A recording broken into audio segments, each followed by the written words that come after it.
Halo semuanya, kembali lagi bersama saya Michael. Di video kali ini kita akan bahas mengenai naratif kripto yang akan hype, yaitu adalah Decentralized Science atau DeSci.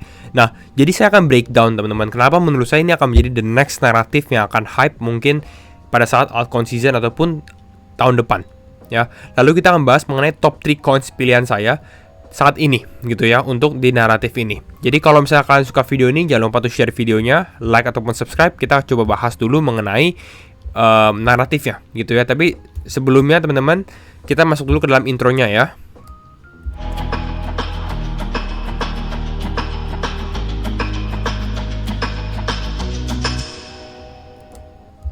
Oke, nah kita coba bahas mengenai DeSci dulu teman-teman. Apa sih itu DeSci? Sebelum kita masuk ke pilihan kripto saya apa nih setelah saya melakukan research sendiri. Tapi kembali lagi, do your own research dan disclaimer on, karena setiap keputusan pastinya di tangan teman-teman juga. Dan kalau kalian suka video ini di mana kita coba bahas altcoins gitu ya, yang berpotensi pilihan saya gitu ya, jangan lupa untuk like videonya teman-teman. Jadi lebih semangat untuk buat videonya juga. Dan thank you for your support.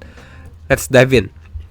Bitcoinnya memang udah cukup strong ya teman-teman. Tapi kalau kita lihat untuk DeSci saat ini memang sedang mengalami sedikit koreksi. Kalau kita lihat dari secara naratif nih, ini masih performing quite well, tapi DeSci ini lagi koreksi. Jadi menurut saya ini waktu yang tepat sebenarnya pada saat buat video ini, karena dia lagi koreksi. Jadi bukan beli pada saat FOMO. Nah, saya akan bahas secara background story-nya dulu biar teman-teman mengerti kenapa sih sebenarnya DeSci itu berpotensi. Ya, ini udah beberapa nih. Kalau teman-teman mau sort di CoinMarketCap udah kelihatan Decentralized Science Tokens. Ini beberapa tokens ya. Nah, saya ada 3 pilihan saya. Jadi saya coba jelaskan satu persatu ya, alasannya apa. Nah, tapi kita bahas dulu. Ini overview-nya untuk DeSci Sector Map. Technically, kita ada 2 tipe. Yang pertama adalah yang benar-benar berfundamental. Ya, ini sebelah kiri yang warna kuning. Yang kedua adalah yang meme coin. Ya, karena DeSci itu dijadiin meme juga. Kembali lagi, karena sekarang tuh meme season lagi hype banget ya teman-teman. Jadi apapun dijadiin meme gitu. Nah, jadi saya akan pilih di 2 ini sebenarnya. Jadi ada meme juga, lalu ada yang benar-benar pure fundamentalnya. Tapi kalau teman-teman mau research lebih dalam lagi, ya bisa cek aja satu persatu di sini. Oke. Nah, ceritanya tuh gimana sih dari DeSci sendiri? Nah, ini dari DeFi Edge. Dia bilang memang ada 2 key event yang terjadi gitu ya di bulan ini. Kenapa DeSci tiba-tiba hype? Yang pertama, di November 8 adalah Binance Lab invest di salah satu project DeSci, yaitu adalah Bio Protocol. Ini adalah the first investment atau investment pertama di sektor DeSci. Ya, Bio Protocol ini seperti mirip basically on-chain science. Jadi kalian bisa jadi teknologi on-chain ya, Web3 gitu, dimasukin ke dalam science. Nanti kita bahas sedikit mengenai DeSci, biar teman-teman ada gambaran DeSci itu apa. Lalu, yang kedua, di 13 November, CZ atau ex-CEO of Binance gitu ya, dan Vitalik, co-founder dari Ethereum, mereka ikut ke salah satu side event lah gitu ya, di Bangkok, Thailand, membahas mengenai DeSci. Ini ada fotonya nih teman-teman, di sini. Ya, mereka berdua. Nah, DeSci ini ada 3 tokoh sebenarnya. Nanti saya akan lebih lanjut. Sama ada CEO Coinbase. Jadi kalian bayangin CZ, CEO of Binance atau ex-CEO, Vitalik, co-founder of Ethereum, sama Brian Armstrong, CEO of Coinbase. Ketiganya itu melihat potensi dari DeSci gitu. Nanti saya akan bahas lebih lanjut. Jadi bisa dikatakan ini sektor nggak main-main sebenarnya gitu ya. Nah, kalau kita lihat apa sih itu DeSci? DeSci adalah movement aiming to build public infrastructure for scientific research using Web3 teknologi. Basically dia mau bring science atau traditional science gitu ya masuk ke dalam decentralized. Kenapa? Karena saat ini memang banyak ya kalau misalnya kita mau research atau mau science itu lebih ke centralized, dikuasain suatu entity aja gitu. Jadi sebenarnya intinya itu bagaimana menggunakan blockchain teknologi jadi lebih gampang ke distribusinya juga, lebih secara transparan juga. Technically, ini ada artikel di Binance Academy. Jadi kalian kalau mau cek langsung cek aja teman-teman untuk apa sih itu DeSci lebih dalam ya. Gitu. Mungkin kalau teman-teman yang memang backgroundnya di science gitu ya lebih mengerti sih. Ya karena background saya sebenarnya nggak terlalu di science, tapi I think it's good. Bahkan kalau misalnya saya lihat nanti kita bahas beberapa tokennya, rekomendasinya itu menarik. Ya, kembali lagi, ini distribusinya, ini sektoral mapnya biar teman-teman lihat, wah ini oke, ini sektornya. Nah, kita akan bahas. Yang pertama itu apa? Yang pertama itu adalah Research Coin atau RSC. Kembali lagi, disclaimer on and do your own research. Saya harus disclaimer juga yang pastinya, DeSci itu token-tokennya kecil-kecil semua. Market cap-nya tuh kecil-kecil semua, teman-teman. Jadi very high risk. Bahkan saat ini di ranking 594, jadi masih kecil. High risk, high reward juga pastinya sih. Ya, tapi kalian bisa lihat ini turun 26% dalam satu hari gitu. Jadi kalau kalian secara nggak kuat gitu ya untuk menerima loss ini, mendingan nggak usah gitu ya. Tapi kita tetap review ya. Yang pertama itu Research Coin atau dengan koinnya RSC. Market cap-nya masih 53 juta.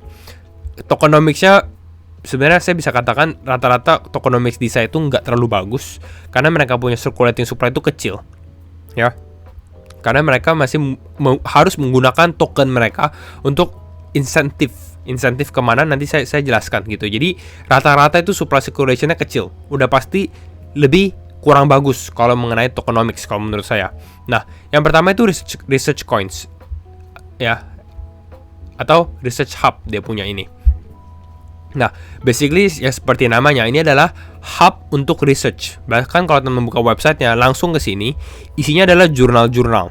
Ya, kalau kalian mungkin pernah ya kuliah gitu ya, ya intinya kita kalau misalnya mau kuliah kan kita butuh atau buat jurnal, atau misalnya jadi dokter atau profesor tuh kan harus membuat jurnal gitu. Dan biasanya jurnal itu nggak di-review gitu.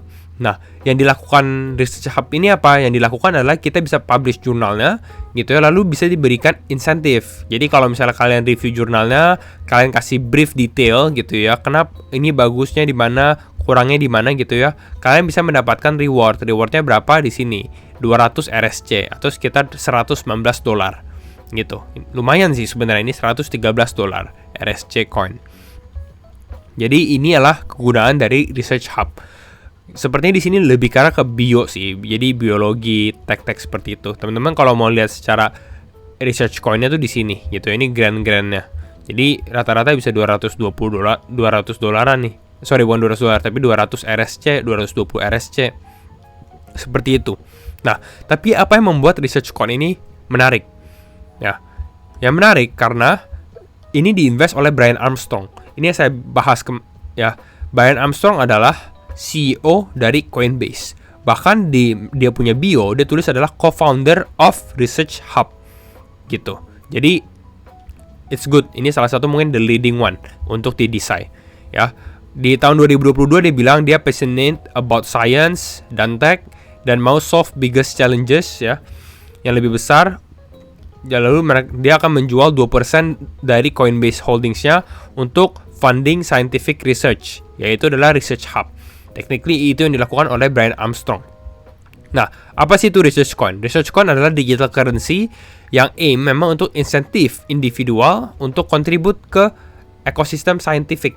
Yang tadi saya bilang, bahas-bahas jurnal gini-gini, review, peer review, seperti itu. Ya, itu yang pertama. Ya, karena saya bullish lebih karena ada nama Brian Armstrong juga sih. Dan cukup simple, orang-orang mudah mengertinya. Yang kedua, itu adalah data leak atau dengan tokennya leak. Ya, kalau teman-teman mau tanya beli di mana semuanya, itu cek aja di CoinMarketCap, kalian buka market. Ya, ini market. Kalian tahu di sini bisanya di Uniswap, di Bitget, di Thrift juga ada nih sepertinya ya. Jadi kalian harus cek di sini kalau tertarik. Nah, ini kalian bisa lihat juga secara FDV-nya, market cap-nya kecil sekali, 13 jutaan. Nah, data lake ini apa? Data lake ini lebih ke arah science. Tapi dia juga lebih ke arah kesehatan juga sih gitu ya. Karena dia mau gathering data. Jadi ini menggunakan solusi untuk pasien support program ya. Jadi lebih ke arah ya pasien-pasien data-datanya dimasukin ke data lake ini. Jadi token dia namanya lake. Mungkin nggak tahu sih alasannya apa ya. Mungkin karena data lake kan data danau gitu ya. Tapi quite interesting dan tickernya mudah diingat ya. Jadi ini yang kalian bisa lihat dari data lake sendiri. Memang mereka fokusnya lebih ke arah kesehatan sih. Nah, ini kalian bisa lihat di sini ya, di app-nya dia. Ini kelihatan memang ini fitur-fiturnya dia gitu ya. Lebih ke arah untuk dapetin data nih. Ini kayak gini. Ini yang dilakukan mereka gitu ya. participants. Lalu di sini kelihatan mereka akan lagi mau buat portal juga nih buat pasien-pasien gitu. Jadi ini cukup menarik. Yang saya suka sebenarnya dia cukup partnershipnya banyak sih kalau untuk data lake ini ya. Kalau teman-teman scroll ke bawah, dia bahkan ini partnership dengan salah satu another design project juga, Hippocrates. Lalu juga dengan Arbitrum juga. Kalau salah building di atasnya Arbitrum, jadi makanya disupport oleh Arbitrum. Tapi yang menarik dari data lake ini satu, teman-teman. Kalau kalian lihat dari websitenya, ini kan biasa aja ya sebenarnya. Tapi yang menarik kalau kita lihat ke bawah, paling bawah ya. Tuh teman-teman lihat di bawah sini. Lihat di bawah kanan. Kelihatan nih. European Funds for Eastern Poland. Lalu Republic of Poland co-founded by European Union. Berarti bisa dikatakan dia disupport oleh government dari Polandia dan juga Eropa, bahkan difunded oleh Uni Eropa gitu. Jadi ini something yang mungkin kalian harus perhatikan. Nah, saya lihat dari sini langsung, wah ini kayak menarik nih gitu. Jadi ini data leak gitu ya, udah available di Bitget juga lagi. Jadi kalian bisa perhatikan. Nah, the next one adalah Sci-Hub. Ya, ini meme coin yang tadi saya bahas ya. Jadi kita ada dua fundamental, kembali lagi di sini, dua fundamental, satu meme coin, yaitu Sci-Hub yang ini. Nah, kenapa Sci-Hub? Sci-Hub ini juga ada story sebenarnya. Jadi kalau teman-teman buka Sci-Hub beneran, Sci-Hub ini adalah suatu website memang untuk open jurnal-jurnal gitu lah, kan karena banyak yang di lock biasanya. Gitu. Kalian bisa lihat usernya itu udah 63.000 dalam 1 jam terakhir. Total ada 88 juta. Jadi bisa dikatakan orang-orang mungkin familiar, bahkan mungkin beberapa dari teman-teman familiar juga gini ya. Nah, saya suka sebenarnya dari mereka punya atau foundernya punya namanya filosofi ya, atau tujuannya sebenarnya. Dia bilang di sini, Sci-Hub adalah most controversial atau bisa dibilang sangat kontroversi lah project di modern science.